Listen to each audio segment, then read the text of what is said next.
Perfecto. Acabo de iniciar la grabación de la sesión. Estamos comentando referente al tema de lo que expresó Ricardo Anaya en la semana en relación a que la Fiscalía del presidente lo busca para que compareciera el jueves pasado. Ya ustedes han hecho una serie de manifestación de ideas al respecto. Bien, gracias André por su comentario, es correcto lo que señala y ahí voy a ese punto a comentarlo, ¿no? ¿Quién es el encargado de la investigación de los delitos? Em, Santiago, ¿usted qué me podría responder? Podría ser el Ministerio Público. Correcto. ¿Sabe cuál es el fundamento de esta aseveración?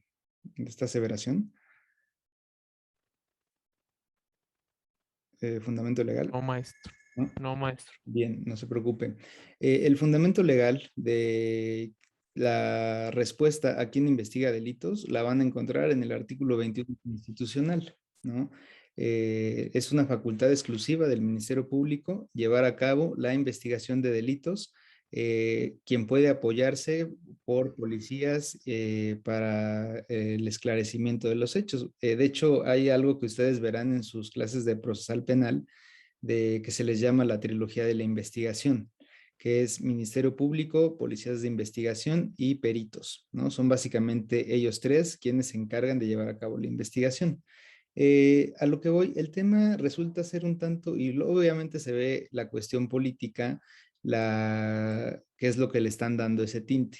Si bien la fiscalía depende del poder ejecutivo, ustedes recordan que hubo una propuesta de reforma cuando llegó el actual presidente para que la Fiscalía General de la República fuera un ente independiente. Sin embargo, pues bueno, pues se continuó con el mismo modelo. Se llevó a cabo una propuesta por parte del presidente de 13 candidatos para ocupar el cargo y el Senado se encargó de ratificar al que consideraron más apto para el cargo, que en este caso pues, fue Gers Manero. Alejandro Gers Manero es el fiscal general. Estas aseveraciones, ustedes pueden, ya lo comentó una de sus compañeras al inicio, la autoridad facultada para citar a una persona a comparecer no es la fiscalía. De hecho, la fiscalía no pretende que se presente en ningún lado. Si no se presenta, pues es mejor para la fiscalía, porque posteriormente podrá solicitar una orden de comparecencia o una orden de aprehensión en su contra. Y esto porque, bueno, cómo inicia el ejercicio de la acción punitiva o el ejercicio de pues sí, de la pretensión de la fiscalía, que en este caso es que se esclarezca el hecho del supuesto enriquecimiento ilícito. ¿Por qué digo supuesto? Porque no está comprobado, porque está en investigación.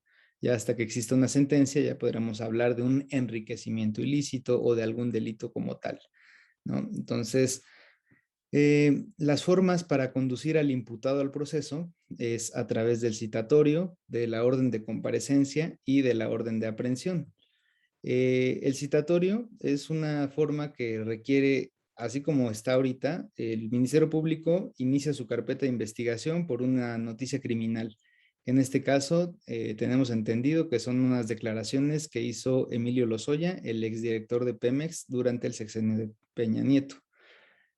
Con eso, esa información, la Fiscalía General de la República abre una carpeta, comienza a hacer las investigaciones en contra de Anaya y una vez que considera reunidos los extremos del 16 constitucional, es decir, que cuenta que puede establecer que se ha cometido un hecho ilícito o un hecho con apariencia de delito. Y el punto número dos es que hay la probabilidad de que la persona a quien se le va a hacer la imputación lo cometió o participó en él. O sea, simplemente es ese estándar probatorio, una probabilidad. No quiere decir que realmente lo cometió, simplemente se presume que pudo haber sido él. Colmándose estos supuestos, el Ministerio Público puede pasar a la siguiente etapa. La siguiente etapa es, en este caso, como es una carpeta de investigación sin detenido, lo que hace la Fiscalía, en este caso el Ministerio Público Federal, es ir ante un juez de control y solicitarle audiencia para que se lleve a cabo pues todo este combo de lo que se lleva en una audiencia inicial. Por el tipo de delito, pues no amerita prisión preventiva oficiosa, diferente a lo que viene comentando esta persona en su video. ¿Por qué no merece prisión preventiva oficiosa? Y digo, y esto se los puedo decir sin haber leído la carpeta de cómo vienen integrados los delitos, porque si fuera un delito de prisión preventiva oficiosa, no lo mandan a citar. El Ministerio Público la obligación que tendría es solicitar orden de aprehensión para que lo traigan ante la autoridad judicial. Esta orden, ya sea orden de comparecencia, citación u orden de aprehensión, las otorga la autoridad judicial, que en este caso pues, son jueces de control federal. Aquí hay que tener en cuenta que son, hagan de cuenta, como cuando su mamá les dice o les decía de chiquitos, ¿no? O bueno, o ejemplo, ¿no? No necesariamente que si les haya dicho, que le dice, oye, Juanito, ya métete, ya es muy noche, y no se mete. Agarra y se asoma a ver dónde está el Juanito, hace contacto visual con él, te dije que te metas, y pasa tiempo y no se mete. ¿Qué es lo último que le queda a la mamá? Salir por él y agarrarlo de la orejita y meterlo, ¿no? Te dije que te metieras. Hagan de cuenta que es algo similar el citatorio, la orden de comparecencia y la orden de aprehensión. El primero es solamente, aquí te traemos tu citatorio emitido por juez de control de tal juzgado para que te presentes en tal fecha, que es la cual se ha sido designado para que se lleve a cabo la audiencia inicial. Si no hubiera ido él, le tendrían que girar una orden de comparecencia. ¿Qué es esto? A través de policía de investigación van y le dicen, ¿sabe qué, señor? Hay una orden para que usted acuda a audiencia inicial. ¿Nos puede acompañar, por favor? Y él puede decir, no, no quiero ir, no voy. Ah, bueno, pues está bien. Esa, ya se agotó esa orden de comparecencia. Entonces, ¿qué es lo que le queda al Ministerio Público? Dice, ah, bueno, pues como no quiere venir, pues bueno, voy a solicitar una orden de aprehensión. Se solicita la orden de aprehensión y esto consistirá en que elementos de la Policía de Investigación irán a buscarlo a donde se encuentre. Dice, ah, sí, señor, pues fíjese que tenemos orden de aprehensión porque no se ha presentado a sus audiencias. Por lo tanto, pues nos va a tener que acompañar. No, pues que no quiero. No, pues no es que no quiera, es la orden, hay una orden. Lo suben a la patrulla, se lo llevan, lo ingresan a algún penal, ya de donde sea reclusorio o altiplano o centro penitenciario, y al día siguiente se celebraría su audiencia. Entonces son estos tres momentos procesales los que se van llevando para que una persona pueda ser sometida a proceso. Entonces, aquí es importante que ustedes vean que quede claro que cuáles son los límites de las autoridades y no caer en los discursos políticos, ¿no? Porque muchas veces pueden decir, no, pues es que es víctima porque lo están persiguiendo políticamente hablando. Hay cuestiones que tenemos que separar para poder ser más objetivos en un proceso. Santiago, ¿lo escucho? Sí, maestro. Yo tengo una duda con respecto a a estos tres, tres tipos de, bueno, el citatorio, la orden de comparecencia y la orden de aprehensión. En el video, bueno, creo que en el video completo, Anaya menciona la intención de querer abandonar el país con motivo de este citatorio le hicieron llegar. ¿Y eso no sería em, algún elemento que pueda derivar a que le giren una orden de aprehensión por el hecho de que hay una posibilidad de que pueda huir del país? Qué bueno que lo menciona. De hecho, ahorita vamos a esa parte, porque hay otro punto también que me gustaría abarcar, que fue el que compartió su compañero André, ¿no? Pero ahorita doy respuesta a eso que dijo usted, Santiago. Jonathan, ¿lo escucho? Sí, entonces, bueno, también tengo otra duda. Por ejemplo, aquí entonces también habría como, pues, bueno, no incongruencia, pero, pues, como usted lo dice, ese tinte político que le da a Naya a su discurso al mencionar que, pues, lo quiere meter a la cárcel y que ya no va a salir del reclusorio cuando ingrese, porque, pues, se supone que no sé si sea el nombre correcto bueno, si sea el nombre correcto, pero o sea, sería la audiencia inicial y en esta solamente se definiría si se le vincula a proceso o no. Pues esa es mi duda. ¿Eso es lo que pasaría o lo que iba a pasar? Correcto. Voy a eso. Gracias. Fíjense que el tema aquí, lo curioso del tema, es de, naturalmente, cuando se trata de, pues, cualquier persona de la sociedad, porque obviamente este, pues, no es un cualquier tema, estamos hablando de un adversario político del presidente, ¿no? Y entran temas mediáticos, entran temas políticos, y esto afecta la cuestión jurídica.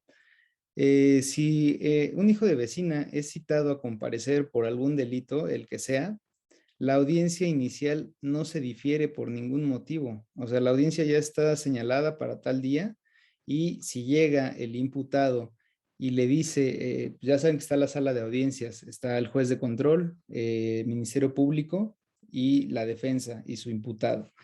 En este caso, pues es enriquecimiento ilícito, la víctima es la sociedad, no hay una víctima en específico. ¿Quién representa a la sociedad? El Ministerio Público Federal en ese caso. Entonces, la víctima, pues físicamente, pues ni modo que vaya toda la sociedad ahí a la audiencia, ¿no? ¿Qué es lo que sucede? Pues le dice, inicia la audiencia de control, a ver, soy juez de control tal, identifíquense por favor. Sí, buenos días, señoría, comparece por parte de la fiscalía el licenciado fulanito de tal, con número de empleado tal y cédula tal, ¿no? Adscrito a la Fiscalía General de la República. Y bien, y por la parte, por la otra parte, ¿quién comparece? Buenos días, señoría, comparece el licenciado fulanito de tal, con número de cédula X, quien fungirá como defensor particular del señor Ricardo, ¿no? Ricardo N, porque ya casi les ponen. Bien, y pues bueno, se individualiza, pues yo soy el señor Ricardo N, y en este momento hago la manifestación que quiero que me represente el abogado que está a mi lado. El juez de control le va a decir, bien, abogado, abogado, hágase cargo. Y esto es algo curioso, que me salgo un poquito de lo que les vengo diciendo, porque en alguna audiencia con otro colega, este colega estaba muy acostumbrado a litigar, pero fuera de la Ciudad de México. Él litigaba allá en Durango, andaba en Chihuahua, Sinaloa, otros estados, ¿no?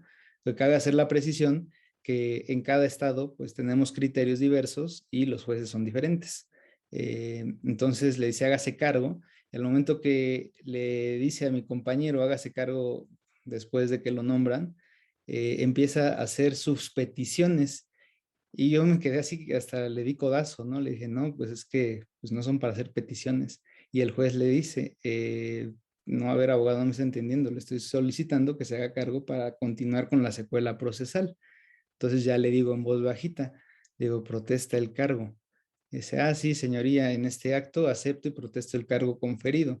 Entonces, son ciertas palabritas que probablemente sean insignificantes, pero pues ya estando en audiencias, pues sí te ponen ahí como pues, si no le sabes o no los has escuchado, sí, pues ¿qué tengo que decir, no?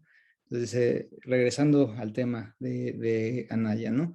Y acepto y protesta el cargo el abogado, sí, lo acepto y protesto. Bien, en ese momento, el juez de control dice, bien, pues estamos por celebrar una audiencia inicial, misma que fue peticionada por la representación social federal en fecha tal.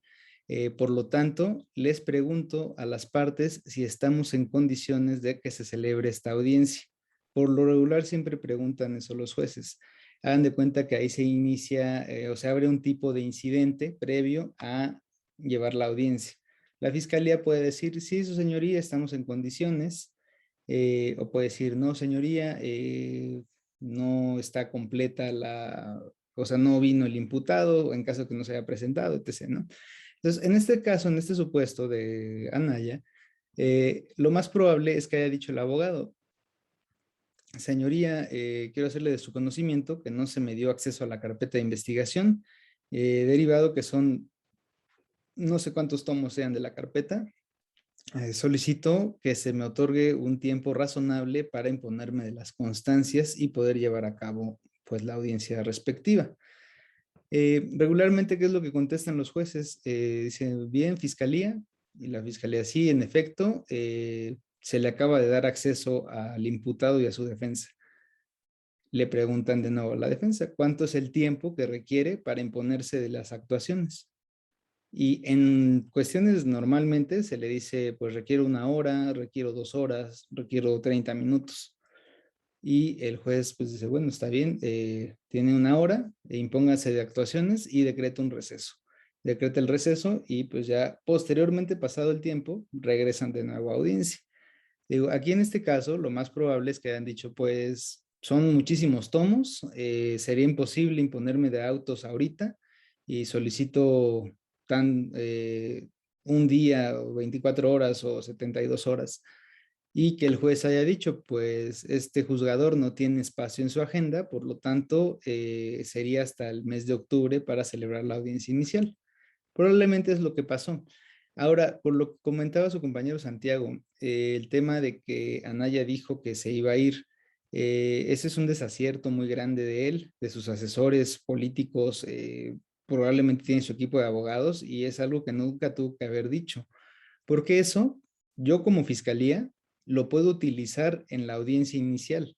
Si bien el delito no amerita prisión preventiva, yo le puedo decir al juez, oiga, señoría, una vez que ya esté vinculado a proceso, decirle, señoría, pues el señor Ricardo Anaya, pues si bien el delito no es de prisión preventiva oficiosa, quiero dejar en claro que el mismo cuenta con los medios para irse del país, tiene pasaporte, tiene visa, y es más, hasta en un video de fecha tal, señaló su intención de irse del país. Por lo tanto, si no se le impone la prisión preventiva justificada, el señor puede que no continúe con el proceso. Y eso es una razón suficiente para que el juez de control diga, en atención a lo manifestado, independientemente de lo que puedan debatir, es un indicio razonable de que el señor se puede ir del país y se le imponga la prisión preventiva justificada. Han de cuenta que fue como haberse puesto la soga él solito. De hecho, bastantes abogados de la comunidad pensábamos que no se iba a presentar, que se iba a ir del país, pero pues esas aseveraciones tienen pues cierto, eh, pues un grado de problema, ¿no? Dentro de la propia, del desarrollo del procedimiento. Que bueno, esa es la parte principal que les quería comentar. Hablamos, bueno, lo recuerden ustedes, pues todo lo que sale en medios, nunca lo tengan por cierto, siempre cuestionenlo, porque los medios no siempre son la mejor fuente, luego se equivocan al momento de generar las notas, ¿no? Pero miren, voy a ponerles un breve ejemplo de cómo podemos llevar a cabo la aplicación de ciertos conocimientos para plasmarlos ya en papel, ¿no? Para decir, bueno, ¿qué es lo que tengo que hacer con las cosas que voy viendo, ¿no? Dicen, pues sí, veo muy bonita la pretensión, qué bonito se ve ahí la excepción, ya sé que yo tengo una acción para demandar algo en su momento, o si alguien me lesiona mi esfera de derechos, tengo forma de acudir ante las instancias legales. Pero muchas veces podemos preguntarnos, ¿y cómo lo puedo hacer? ¿Cómo lo plasmo? O sea, pues sí está la ley, están los códigos, pero ¿y luego cómo le hago para poder llevar a cabo un escrito o para poder hacerlo de esa manera?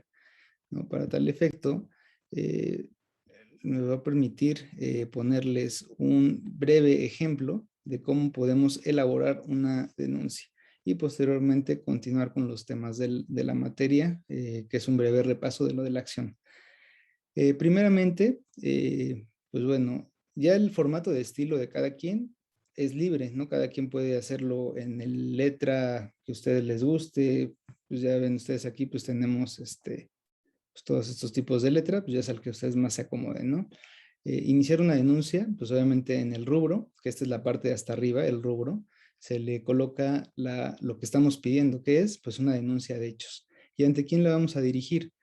Va a depender mucho del delito. Ya les había comentado que tenemos Código Penal Federal y códigos penales locales y que estos los tenemos que ver si se acopla o no a lo que dice el artículo 50 de la ley orgánica del Poder Judicial de la Federación.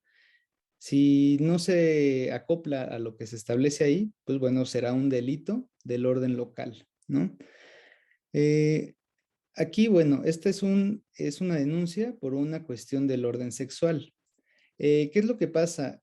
Es más rápido, al menos en la Ciudad de México, presentar una denuncia a donde le toca que presentársela a la Fiscal General de Justicia, ¿no? se puede presentar ante ambos. La fiscal general de justicia de la Ciudad de México tiene facultades para recibir denuncias, pero pues obviamente pues ella no las va a continuar, las tienen que mandar al área respectiva. Se presentan por escrito y tienen aproximadamente un término de 8 a 15 días para que se les asigne al Ministerio Público que la va a llevar. Entonces, en este caso decimos, si sabemos que tenemos un delito del orden sexual porque se trata o de un abuso o de una violación o de alguna cuestión de corrupción de menores que tenga que ver con una cuestión sexual, pues obviamente irá a parar a la Fiscalía de Investigación de Delitos Sexuales de la Fiscalía General de Justicia de la Ciudad de México. Diferente sería que fuera, por ejemplo, un fraude de mucho dinero, pues está la Fiscalía de Delitos Financieros y así, cada una va a tener su especialidad. Ejemplo, ¿no? Pues que me robaron mi vehículo con lujo de violencia. Pues está la Fiscalía Estratégica para la Investigación de robo de vehículos, ¿no? Y así, cada una pues tendrá su... ¿Dónde lo pueden checar, no? Porque también es esta parte. Recuerden que la autoridad no puede hacer lo que no esté en la ley. Entonces diríamos, ¿cuál es el fundamento para esta parte de que conozca cada fiscalía? Hay algo que se llama Ley Orgánica de la Fiscalía de la Ciudad de México. Ahí es donde vamos a encontrar cuántas fiscalías hay, cuáles son las competencias de cada una y, pues, entre otras cuestiones, cuáles pueden ser las funciones del Ministerio Público, cuáles son sus facultades durante la investigación. Por lo regular siempre lo van a encontrar. De todas las dependencias de gobierno deben de tener una ley orgánica, ¿no? Que es la que nos va a decir cómo va a funcionar. Y todavía hay otra cosa que se le llama el reglamento de la ley orgánica. Y ese reglamento nos va a dar todavía más precisiones, como cuál, por ejemplo, que dijéramos, en la ley orgánica me dice que hay tantas fiscalías, pero ¿cómo sé yo a qué facultades tiene una de esas fiscalías? Pues bueno, tengo que buscar el reglamento y en el reglamento ya viene más específico todavía cuáles son sus facultades. E incluso pues hay hasta acuerdos del procurador, que así se les llama, ¿no? Que cubren ciertas lagunas. Entonces, bueno, en este caso, la denuncia va para esta, ¿no? Presente, este es el rubro. Esto, lo de arriba, le pueden decir rubro o proemio a esta parte de arriba. Presente. Nombre del denunciante. ¿Quién va a denunciar? Se puede hacer por propio derecho, lo puedo hacer a través de un poder. Voy a una notaría, otorgo un poder general para pleitos y cobranzas y una persona a la que yo le otorgue ese poder puede hacer una denuncia a nombre y representación, acreditando su personalidad. Valeria, buenos días. ¿Usted sabe a qué se refiere la personalidad? Mm, Me imagino que a la que tiene cada persona, o sea, bueno, no sé si tenga que ver con los vicios del consentimiento y eso. Mm, Más o menos, no tanto, pero es, por ejemplo, inventemos un problema que tenga usted, Valeria. Dijéramos, Valeria está casada y pues tiene a su esposo, ¿no? Y su esposo la ha violentado. Valeria tiene la acción de acudir ante el Ministerio Público para poner de conocimiento esos hechos porque su dignidad, su seguridad y su integridad ya corren peligro, Valeria. Si yo voy y presento la denuncia y digo, pues es que Valeria tiene un núcleo familiar y pues bueno, su esposo le pega. Eh, Ahí yo carecería de personalidad para poder poner de conocimiento estas conductas, porque a quien le afecta directamente es a Valeria, no a mí. Que digo, apenas se llevó a cabo de forma para que se pudiera denunciar por cualquier persona tipos de violencia familiar, ¿no? Que, por una parte está bien, por cuántas veces vemos gente que es abusada o que les pegan a sus hijos y no hacen nada, ¿no? Los papás. Entonces, después de esta reforma, ya las personas ajenas a estos problemas familiares pueden ir y denunciar. Pero, por ejemplo, otro delito que, y este es más fácil de que lo puedan ver, ¿no? Santiago, dígame el nombre de alguna empresa que se le ocurra. Walmart. Ok. Mire, ya la tengo aquí. Supongamos que una persona es detenida porque no pagó una botella de vino y un queso que se llevaba entre sus ropas. Eh, Ahí hay un delito. ¿Qué delito es? Pues obviamente es el de robo, ¿no? Lo ponen a disposición del Ministerio Público. Pero, por ejemplo, Santiago, si usted llegara y dijera, pues yo vengo aquí a denunciar el robo que le hicieron a Walmart, ¿qué cree que le dijera la autoridad, el Ministerio Público? ¿Qué le diría? Pues que ese robo lo tiene que hacer la empresa, Exacto, no porque no sería tiene, yo. ¿qué no tiene? ¿Usted qué no cuenta con No, qué? no tengo derecho a hacer esa denuncia. Ajá, no tiene personalidad. Personalidad. Ujú, no tiene personalidad y tampoco tiene legitimación, ¿no? Son dos cosas diferentes. Personalidad, ¿por qué? Porque no se ve que usted pertenezca a una empresa moral ofendida, ¿no? Y legitimidad, porque en caso de que lo tuviera, pues no sé si cuenta usted con poder, ¿no? Para legitimar esa personalidad. Entonces, por eso les digo, puede ser por propio derecho o bien puede ser a través de poder. Esto es para acreditar la personalidad que tengo para acudir a formular mi denuncia. ¿Cómo la acredito? Pues conforme, si es un hecho que me afecta a mí, a través de la narrativa de los hechos. Pero si no, pues tendría que ver el tema de presentar un poder general para pleitos y cobranzas en representación de otra persona o en representación de una persona moral.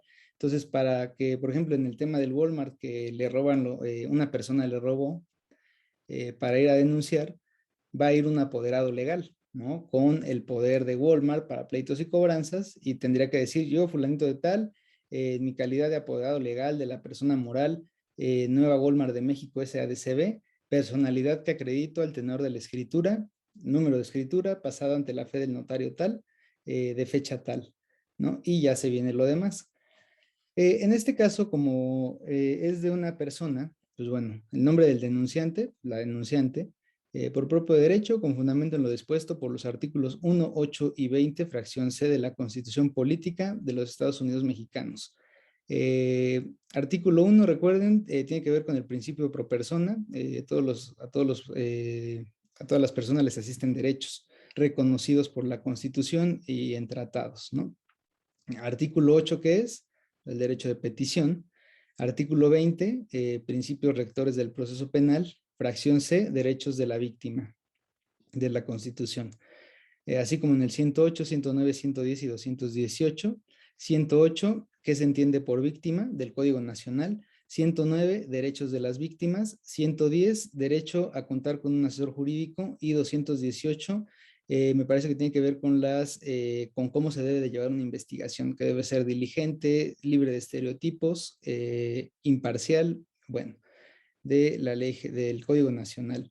Posteriormente, digo esta parte, esto que les subrayo, ya es de estilos, pero yo recomiendo que siempre entre más se pueda fundar una denuncia, o incluso esto aplica para una demanda, pues mejor, porque estoy alegando mi derecho, ¿no? Estoy haciendo valer la acción que yo tengo, es esto, estoy plasmando dónde se encuentra establecido. Artículos 7, 8, 10 y 12, fracciones 3 y 4 de la Ley General de Víctimas. El 7, 8 y 10 más o menos hablan similar en relación a lo que se entiende por víctima, cuáles son los derechos de las víctimas y cuáles son las obligaciones de la autoridad frente a la víctima, ¿no? Autorizo como recuerden, el denunciante tiene esta figura que es el asesor jurídico. Autorizo a los asesores jurídicos, a los licenciados, y ya ponemos aquí los nombres de los abogados, ¿no? Fulanito tal, perenganito, bla, bla, bla. Es importante también dónde la autoridad se va a comunicar conmigo. O sea, yo ya presenté mi denuncia, pero ¿cómo la autoridad me va a decir a dónde se fue mi denuncia? Entonces tengo que dejar un domicilio para que me vayan a notificar. Entonces, aquí pongo señalando un domicilio para oír y recibir notificaciones de carácter personal, el ubicado y aquí se le pone el domicilio,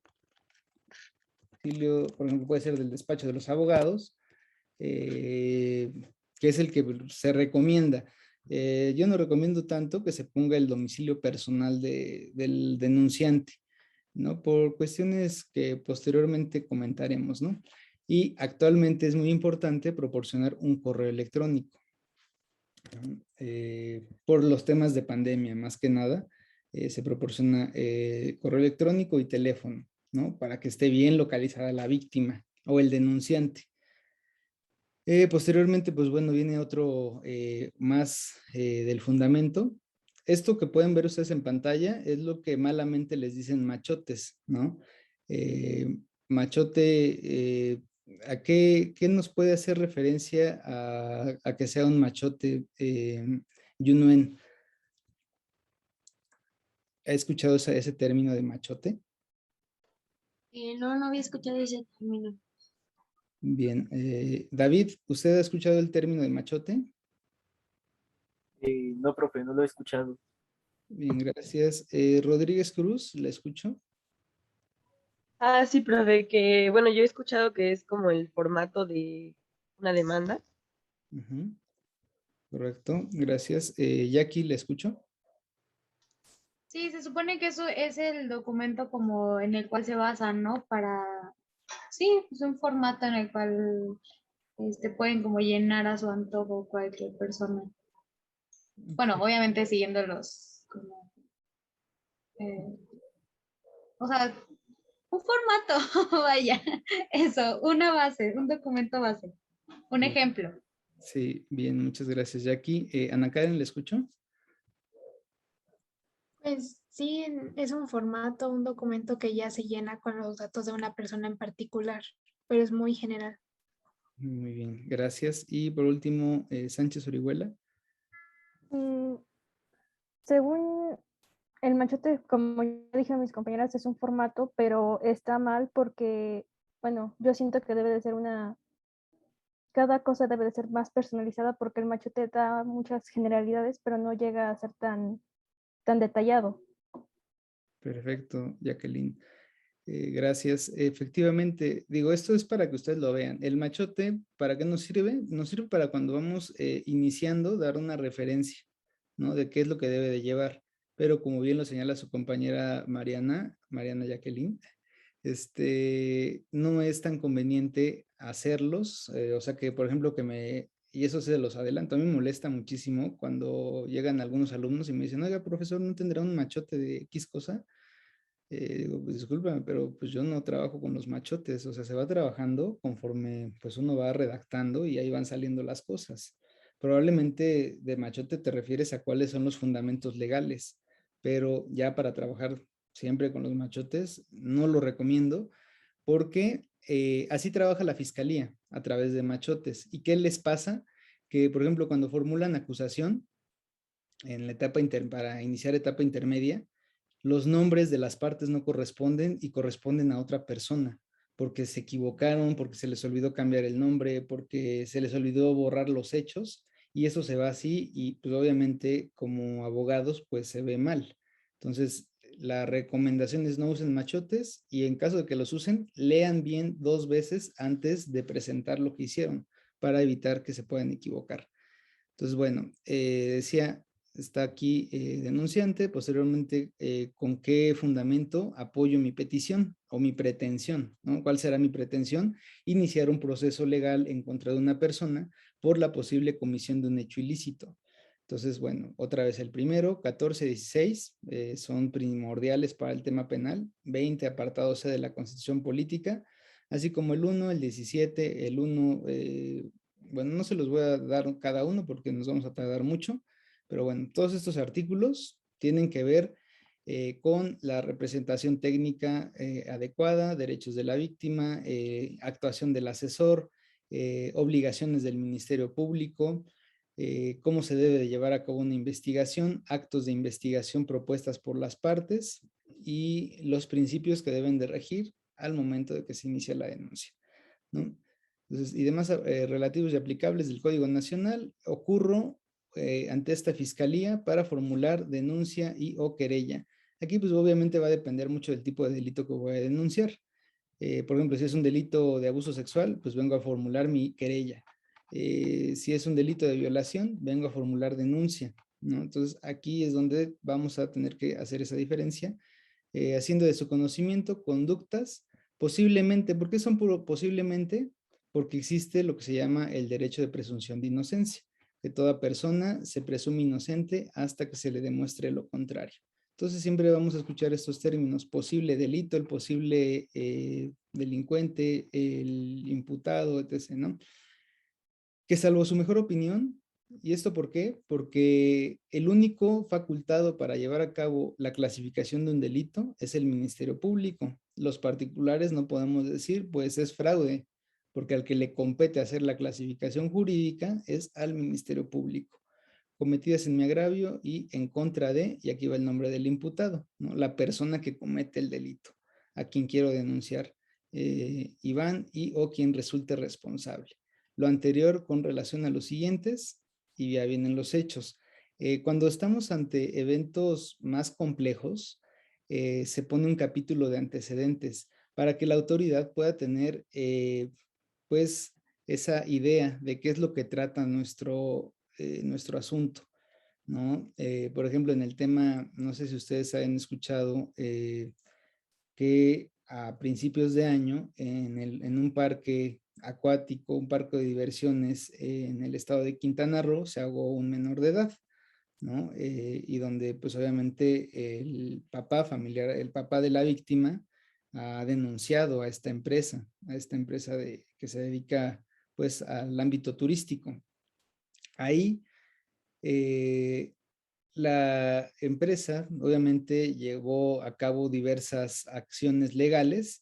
Entre ellas se generó una denuncia ante un ministerio público por no llevar a cabo las acciones conducentes al esclarecimiento de los hechos, porque ordenaron un cateo sin tener fundamento legal. Entonces ahí se le denuncia al ministerio público, y en los antecedentes ahí se le puede poner, por ejemplo, como es una empresa, pues obviamente es denuncia a través de un apoderado legal, y tendría que decir, yo, fulanito de tal, en representación de la empresa, bla, antecedentes. Mi representada se constituyó en tal año, bajo la escritura tal. Su objeto social es este. Durante tanto tiempo se ha dedicado a hacer esto otro. Y eso forma parte de los antecedentes, y ya después vendrán los hechos. Los hechos podrían decir ahí en ese caso, que el día... que fue, creo que fue el 20 de marzo, ¿no? En la atracción de tal nombre, hubo un incidente, y va narrando cronológicamente. Aquí lo más importante, tanto en denuncias como en demandas, lo más importante es poder hacer una relación lógica de lo que vamos a reclamar. Si no somos claros en lo que estamos pidiendo, en materia civil se llama que puede ser materia de prevención por oscuridad en la demanda, porque no somos claros en lo que le estamos pidiendo al juez, y el juez se puede, en materia civil, y el juez se puede confundir y puede decir, bueno, pues no entiendo lo que me estás pidiendo, te prevengo. En materia penal, un error así es diferente. Puede decir incluso el Ministerio Público, pues, ¿sabes qué? No entiendo tu pretensión, te decreto un ejercicio o te decreto un archivo temporal, porque lo que me estás pidiendo no tiene ni pies ni cabeza. Entonces, esto es muy importante, narrar los hechos de manera cronológica. Por ejemplo, esto se trata de un abuso sexual, donde dice que el 17 de julio del presente año, la persona se encontraba con este sujeto, en un domicilio. Se vieron a las 5, estuvieron en su casa, bebieron algunas bebidas alcohólicas, estuvieron, como se le dice vulgarmente, andaban papeando, ¿no? Ahí botaneando. Que posteriormente el amigo le invita a salir, la denunciante dice, pues está bien, vamos a salir. Llegan a un lugar, a un barecito allá por Bosques de Aragón, y posteriormente se retiran. Me parece que llegan más amigos, les dicen así como, no, pues no se vayan, vamos a continuarla aquí. Uno de los amigos dice que tiene casa sola, les dice, pues vente con nosotros. La chava dice, no, pues es que no quiero llegar tarde, no me da un permiso para irme tan tarde. Total que la convencen y se la llevan, ¿no? Pues digo, esto era muy común antes, no sé si ahorita todavía. Pues estás en la fiesta y pues llegan otros amigos y no, pues sí, que vente, vamos a seguirla. No, no quiero, no, pues ándale, no estés de payasa. Pues bueno, la persona accede y se la llevan. Llegan a casa de una persona que ni siquiera conocen y pues están ahí un rato, comienzan ahí a platicar.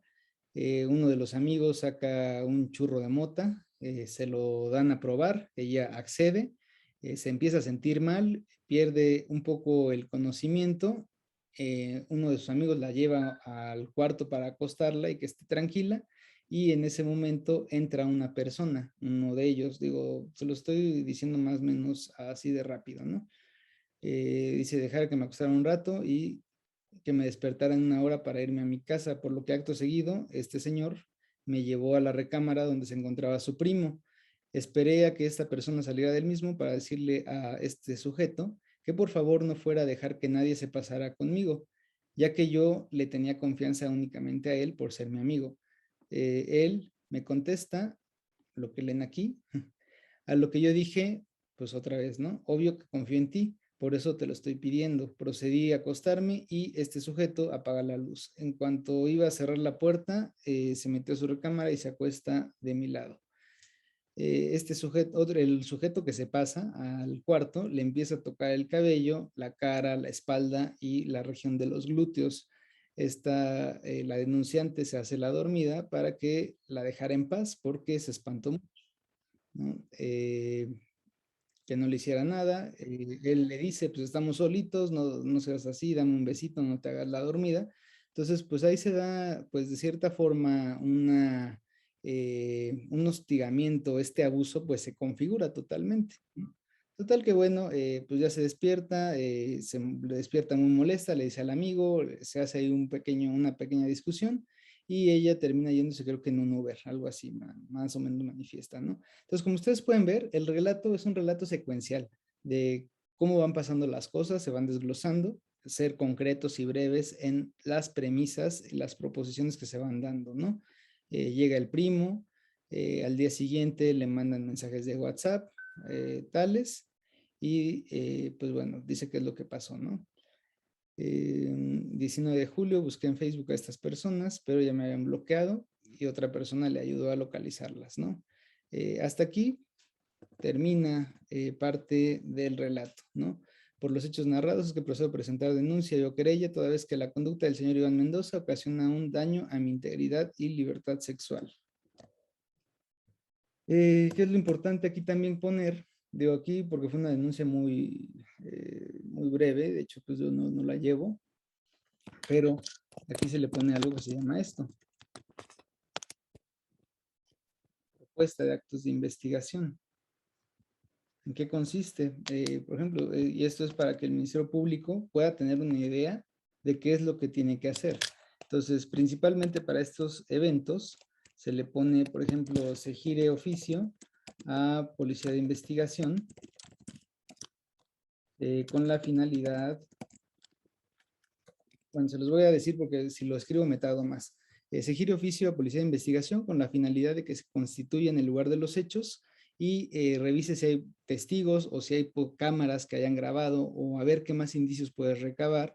Se ordena, se le da un oficio a la víctima para que acuda a CAVI, al Centro de Atención a Víctimas, y se le designe un perito en materia de psicología y sea valorada.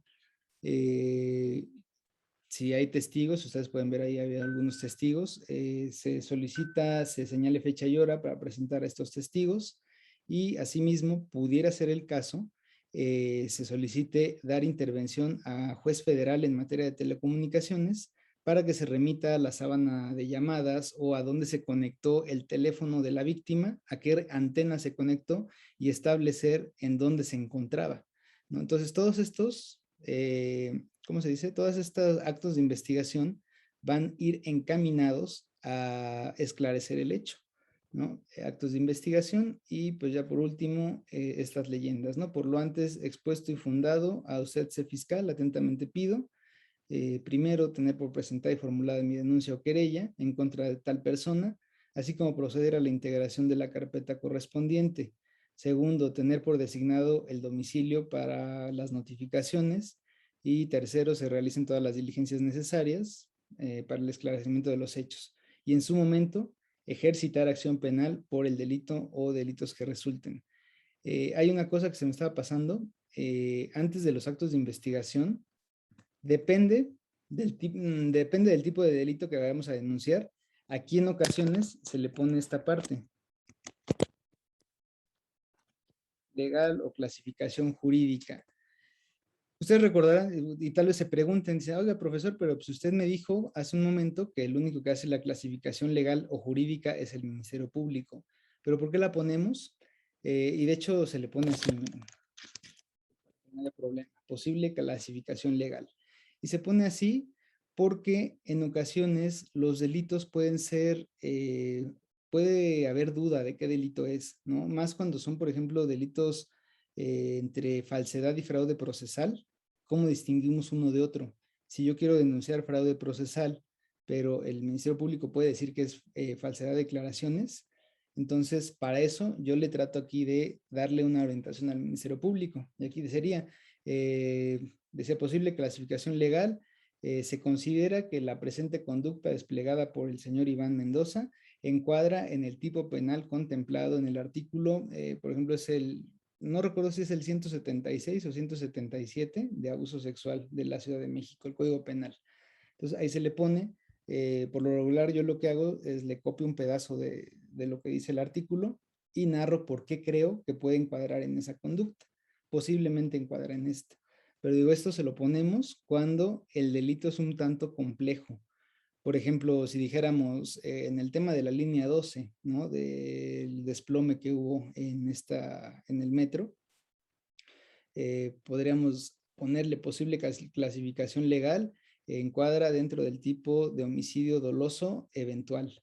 Y ahí se avientan pues las consideraciones, por qué considero que es homicidio doloso eventual y no hay un dolo culposo, ¿no? O sea, pues obviamente una y otra varían demasiado, ¿no? Un homicidio culposo, la penalidad va de 4 a 10 años, mientras que en el homicidio doloso simple, la penalidad va de 8 a 20 años. Entonces, pues se ve gran diferencia de esto. Entonces, por eso se le pone la clasificación legal, para decirle, orientar al Ministerio Público hacia dónde voy. Y, pues bueno, básicamente, al final, lo obvio, terminando los petitorios, este último que tienen aquí se les llama petitorios. Y al final, la rúbrica del denunciante, ¿no? O del apoderado legal, que es muy importante, porque si no, pues no nos hacen caso, no nos toman en cuenta. Pero básicamente, digo así de grosso modo, es el cuerpo o estructura de una denuncia, ¿no? Estas se las voy a mandar ahí al chat para que pues, ustedes la tengan y puedan ahí revisarla posteriormente si es su deseo, ¿no? ¿Alguna duda con este breve esquema de lo que les puse en pantalla? ¿No? Bueno, vamos a ver de manera rápida de lo que queda la clase. Ustedes pueden apreciar, se van muy rápido las sesiones, pero pues esto más o menos lo estuvieron viendo, ¿no? La clase anterior. La palabra acción, ¿de dónde viene? Pues bueno, viene del origen latín actio, que es sinónimo de actus y aludía en general a actos jurídicos. En su concepción original tenía un sentido muy amplio, pues podía aplicarse a cualquier acto jurídico. Sin embargo, durante el primer periodo del derecho procesal civil romano, se les denominó legis actiones, que son actos o acciones de la ley, a determinados actos solemnes que estaban establecidos en sus leyes y que tenían que cumplir para obtener la realización de un juicio y que se pudiera resolver sobre un punto que se haya controvertido. Durante el segundo periodo del proceso civil romano, al cual se le llamó procedimiento formulario, la acción tuvo diversos significados. Se le llegaba a identificar como una fórmula esta parte de lo que viene siendo la acción. Es decir, con la instrucción escrita en la que el magistrado designaba al juez que tenía que conocer del juicio, ahora en la fase que proseguía o en la fase siguiente, ¿no? Se fijaban los elementos con base en los cuales el juez tenía que emitir su decisión, condenando o absolviendo al demandado. Posteriormente, esta palabra de acción o actio, como se le decía, dejó de utilizarse para designar un aspecto exterior del acto, como era una fórmula, y se le consideró como el derecho que el actor hacía valer contra el demandado. Entonces, pues esto parte de esta base, cómo se van generando los conceptos de la acción, ¿no? Eduardo J. Couture, él designaba esta palabra de acción en diversas acepciones. Primero, la identificaba como sinónimo de un derecho subjetivo material. Trataba de hacerse, el cual se iba a tratar de hacer valer en juicio, ¿no? En ese sentido, la parte demandada podía afirmar al contestar la demanda que la parte actora carecería o carece de acción. Y esto es muy común todavía hoy en día, que el demandado, una vez que contesta la demanda, le dice al juez, juez, no debes de hacerle caso a lo que te dice la parte actora, dado que el actor carece de derecho, carece de acción para venir a demandar y reclamar lo que pretende que yo le pague, ¿no? Entonces, por eso es que tiene esta expresión, ¿no? La otra parte carece de acción.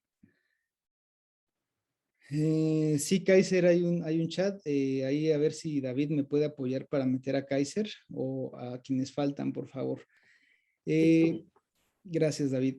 La parte actora, en los puntos resolutivos de la sentencia se pueden llegar a ver, por ejemplo, que llegan a decir la parte actora no probó su acción, que es una fórmula tradicional con la que se indica que el demandado no probó los hechos en los que pretendía basar su demanda o el derecho subjetivo material que alegó, que según él tenía un derecho en juicio, ¿no? Prácticamente sería que no alcanzó a demostrar el derecho subjetivo material que le asistía como demandado,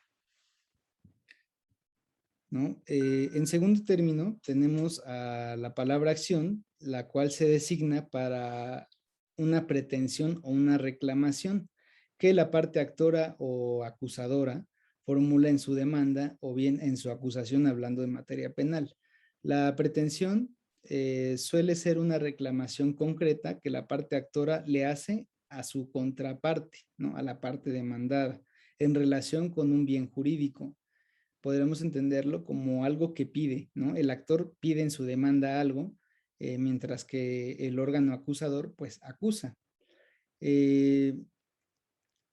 Este aspecto es común que se pueda hablar, por ejemplo, su acción resulta infundada o bien resulta fundada, ¿no? Hablando, por ejemplo, de acción reivindicatoria o una acción de pago o una acción de condena, ¿no? Pues bueno, el señor fulanito de tal me demandó que le pagara los 100,000 pesos conforme a 10 pagarés que tenía de 10,000 pesos cada uno. Sin embargo, yo como parte demandada pude acreditar que esto pues no era cierto, que yo ya le había pagado. Entonces, en la sentencia se dirá, bueno, pues se advierte que la acción del demandante resulta infundada, toda vez que la parte demandada demostró haber hecho el pago correspondiente en tiempo y forma. Por lo tanto, no se le condena a nada, no se le condena a gastos y costas a la parte demandada, ¿no? Porque resultó infundado lo que estaba pretendiendo. Bueno, tenemos esta acción que es el tercero de los elementos que identifican, el cual lo ven como una facultad que tienen las personas para promover un juicio ante un órgano jurisdiccional, que esta es como la más acorde que tenemos, ¿no? Esta parte. O sea, la acción la podemos ver como una facultad que tienen las personas para promover un proceso ante un órgano jurisdiccional. Así lo podemos entender la acción, con el fin de que al concluir el proceso se emita una sentencia sobre la pretensión litigiosa y en su caso se ordene la ejecución de la sentencia, ¿no? O sea, el proceso tiene como finalidad que se dicte sentencia que resuelva el fondo del asunto y que posteriormente esa sentencia pueda ser ejecutada, ¿no? Pues bueno, podemos afirmar en términos generales que estos tres elementos o estos tres significados de la parte acción corresponden a diversas teorías que han ido evolucionando, ¿no?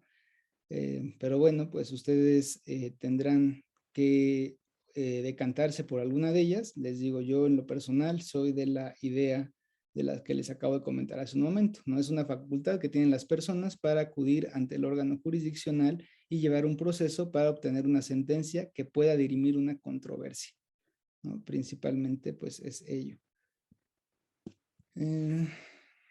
Bien, pues ya nada más faltaba esta parte de la acción como derecho material, y nos dice que no es otra cosa la acción que el derecho de perseguir en juicio lo que a uno se le debe, y viene la fórmula en latín que es la que define a la acción, ¿no?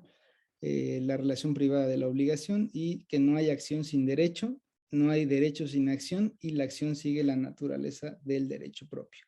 Entonces, tenemos que la acción es esa facultad que tenemos para acudir ante los órganos jurisdiccionales a hacer valer un derecho para poder tener una sentencia en un momento dado, ¿no? No sé si hay algún comentario, duda o algo que quieran manifestar, ¿no? Bueno, entonces el día de hoy no pasaremos asistencia. Ya tengo aquí a la mayoría de los que han estado participando, ya los tengo anotados. Y pues bueno, nos vemos el próximo lunes con el tema para concluir con este tema, ¿vale?